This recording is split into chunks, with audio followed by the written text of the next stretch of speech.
working for you. Fox 2 News at 6 starts now. Hello and welcome to the HD show. We begin with this. The Detroit Police Department mourning the loss of one of its own after an off-duty police officer is killed in a crash. Yeah, police tell us the officer had just gotten off a shift when he was hit on the east side of Detroit. Fox 2's Camila Miri has the latest.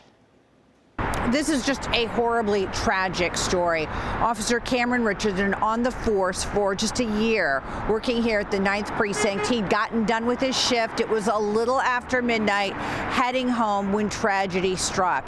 Now, he was involved in this car crash at Griner and Hoover, like I said, about a mile and a half away from the precinct. Police say that he was killed instantly, that he did not suffer. A rollover crash, as you can see in this video, and the driver involved, the other driver, they took off.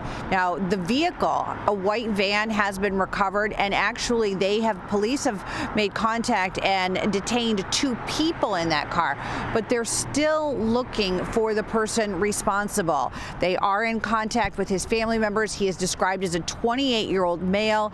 They are not releasing his picture or his name yet because they believe that he is going to turn himself in. But take a listen to what else Chief Bettison had to say. We've executed 2 search warrants. We've identified individuals who were in that white van. And we know we have a person of interest. We know who the driver is. We're asking the driver to turn themselves in, do a safe surrender. Officer Richardson was a father of 2 daughters and a military veteran.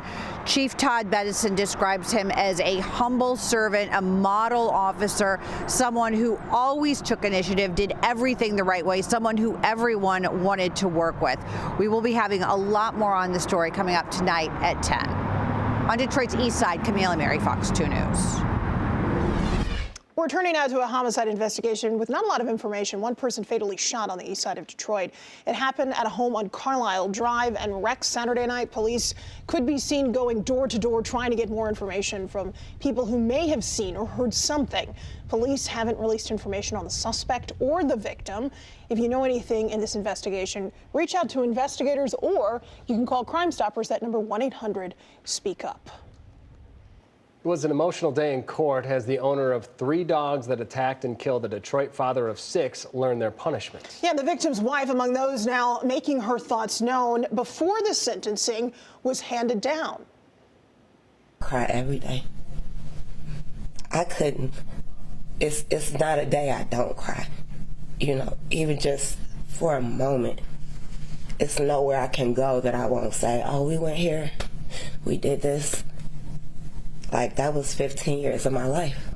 Or that, any psychological. Roy and Trevina Goodman were charged in the fatal mauling of Harold Phillips. The couple's 3 dogs escaped a fenced yard last January and attacked Phillips. He was sent to the hospital with critical injuries and died several days later. To the Phillips family, I'm so sorry. I wish it wouldn't happen. Phillips. Roy Goodman will serve between 30 months and 15 years in prison. His wife got 3 years probation, including community service and no possession of animals. Turning now to an update on the deadly New Year's Eve attack in New Orleans. FBI officials say the man who plowed a white pickup truck into a crowd of people on Bourbon Street acted alone. Yeah, the suspect has now been identified as 42-year-old Samsud-Din Jabbar, an American-born resident of Houston, Texas. He was killed in a gunfight with police officers at the scene, leaving 2 others wounded. The FBI says Jabbar traveled to Egypt and Canada about a year and a half before that attack and had visited New Orleans during the 2 months prior to the massacre. Our agents are getting answers as to where he went, who he met with, and how those trips may or may not tie into his actions here in our city in New Orleans. And officials say an Islamic State flag was found in Jabbar's pickup truck. The FBI says Jabbar's actions were inspired by ISIS, and they also believe he was radicalized online. New tonight, rapper Nicki Minaj could face charges following a recent lawsuit stemming from something that allegedly happened in Detroit. Minaj's former manager is suing the music mogul, accusing her of slapping and berating him during a concert at the Little Caesars Arena back in April. The lawsuit claims the argument started over prescription medications. Now, according to TMZ, Detroit police has requested a warrant to issue criminal charges against Minaj, including assault, battery, and intentional infliction of emotional distress. Also new tonight, the nation's highest federal law enforcement agency wants to stop a bid by President-elect Donald Trump on delaying a pending TikTok ban. The Justice Department is asking the U.S. Supreme Court to bypass Trump's recent filed motion. The motion would block a law set to ban TikTok if its parent company does not sell it. Attorney General Merrick Garland says the social media platform is a threat to national security. The Supreme Court will hear oral arguments on the matter on January 10th. And meanwhile, President Joe Biden has officially blocked a Japanese company's takeover of United States Steel. The decision ends the $14 billion deal between Nippon Steel and the Pittsburgh-based U.S. industrial giant.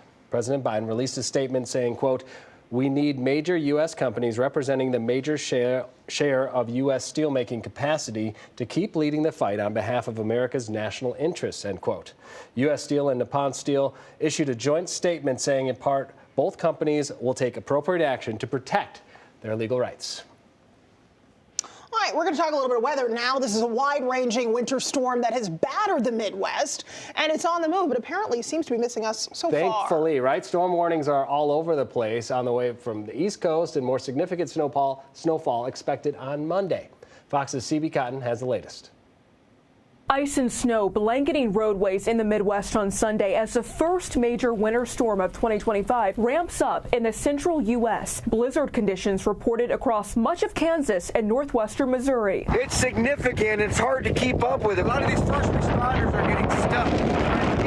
Forecasters warning some areas could see their heaviest snowfall in a decade. Some travelers trying to get home deciding to just get to safety instead and hunker down until the storm passes. I got about 30 miles outside of Kansas City, and it was pure black ice. There was cars all over the highways. Kansas City putting about 300 plow drivers to work clearing the roads. We're very aggressive with our snow removal operation here, but it'll take us a few days probably to fully clear and clean the entire city everywhere. The scenes out of the Midwest could be a preview of what's to come for the mid-Atlantic states in the coming days. Around 63 million Americans were under some kind of weather advisory on Sunday. The National Weather Service issuing winter storm warnings all the way to New Jersey, though not everyone is dreading the snow. I think people are excited for it. Like, you know, they've been waiting for it. Like, yeah, finally, let's go. Day off of school, day off of work.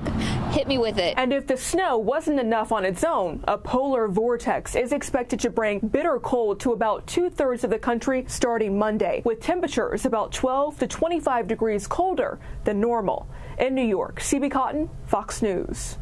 Well, thank goodness that storm is not coming our way. I know a lot of people are looking for some snow, but probably not in that amount. Yeah, and I think we probably want a little bit of relief when it comes to the really frigid cold temperatures that we've been experiencing. Let's check in with our weather authority, the captain, Rich Luderman. Is it going to let up just a tiny bit? The answer is no, Hillary. Okay. We're going to be cold this week and most of next week as well. Here is our latest storm. Notice there is snow from northern Missouri all the way to West Virginia and Virginia, and this is all staying well south of Michigan, so we're going to watch it pass to our south. There is some snow around Indianapolis and Cincinnati and Dayton. For us, there are some flurries out there, very light activity. Could be just a bit of snow close to Lake Huron in the next 12 to 18 hours with some of that lake effect. But how about some live pictures from Dayton, Ohio? Pretty snowy there. This is just north of Cincinnati. Look at the numbers for us today, 27 and 12. Averages are 33 and 21, so we're below where we should be. And it's cold again this evening, 19 Howe, 23 in Monroe, way up there in Port Huron, 21 degrees. Thankfully, not a lot of breeze, but the flow is from the north and northeast, and that's producing wind chills at times near 10 for the region. Look at all the blue and purple on the map. 19 Green Bay, 24 in Columbus. They're dealing with the snow. The cold has plunged all the way down to Dallas, 37 degrees there. If you need a warm spot, New Orleans at 73. There goes that storm to our south. We stay cold and mostly dry through the week again. Could be just a bit of lake effect snow tonight and tomorrow, especially up in St. Clair County. But if you want to see the bullseye of where the snow is expected, Cincinnati, southern Ohio, northern West Virginia, they're going to be dealing with better than a foot of snow. For us, it's flurries down to 21, back to 27 tomorrow with a chilly breeze. And then again, no warm up. It looks like the only chance for some accumulating snow is going to be Friday night into Saturday morning. Hilary, Dave, a full check tonight at 10.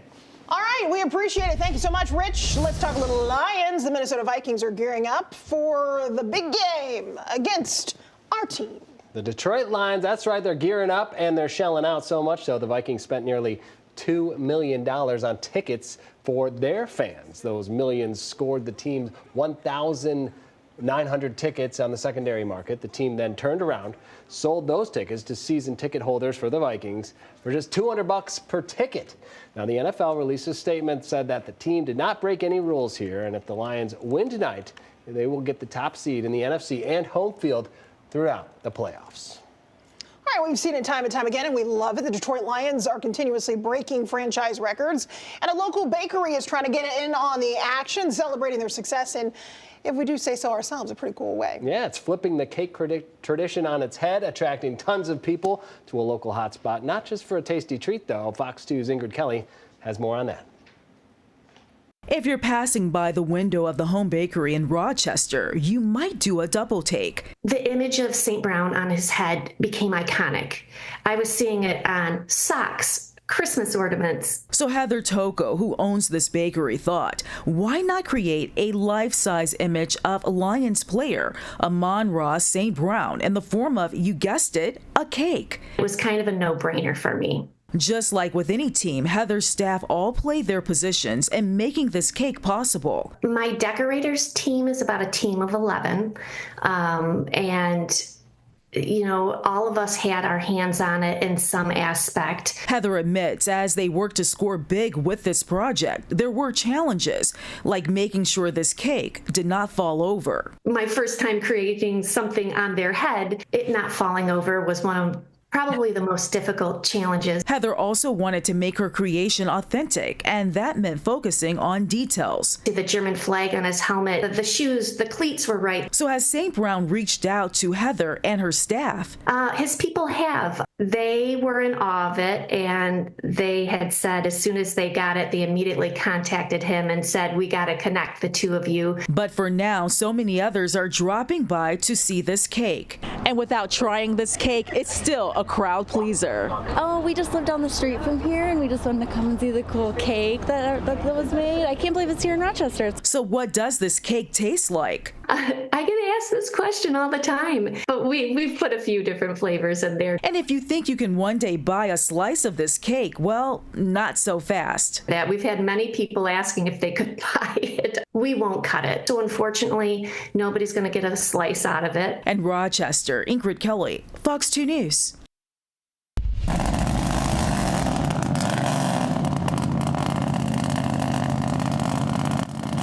All right, that's a lion you're seeing breathing fire, so watch out, Minnesota. One Detroiter pulling out all the stops for tonight's game against the Vikings. We're talking Bob Frizz. That's his vehicle. Revamped his old school Chevy Dragon Master and made it all things Detroit Lions, including that roaring lion that you see in here, which with a head that actually shoots fire.